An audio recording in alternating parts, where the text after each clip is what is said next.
ఇంట్లో ఉంటే సేఫ్ అనుకుంటారు, కానీ కొన్ని ఇల్లులు ఉంటాయి యుద్ధ భూమిలాగా ఉంటాయి.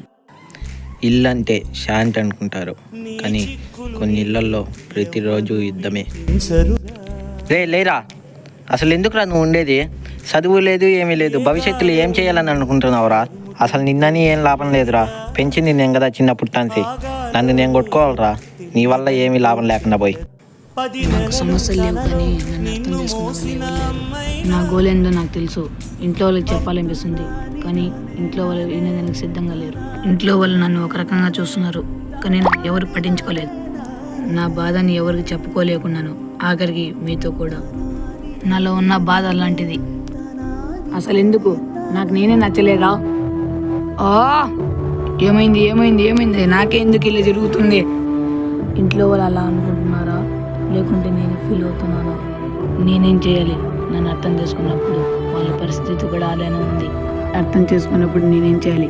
ఇంక నుంచి ఎవరు కనపడకుండా దూరంగా వెళ్ళిపోవాలి.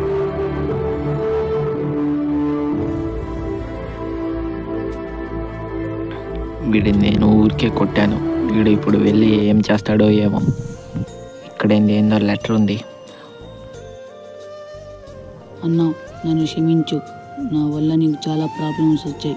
ఇంక నేను విడిచి వెళ్ళిపోతున్నాను. జాగ్రత్త అన్నా.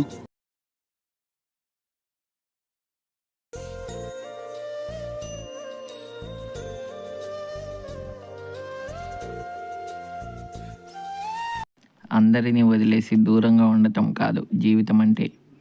కష్టమైన సుఖమైన కుటుంబంతో కలిసి ఉండటమే అసలైన జీవితం.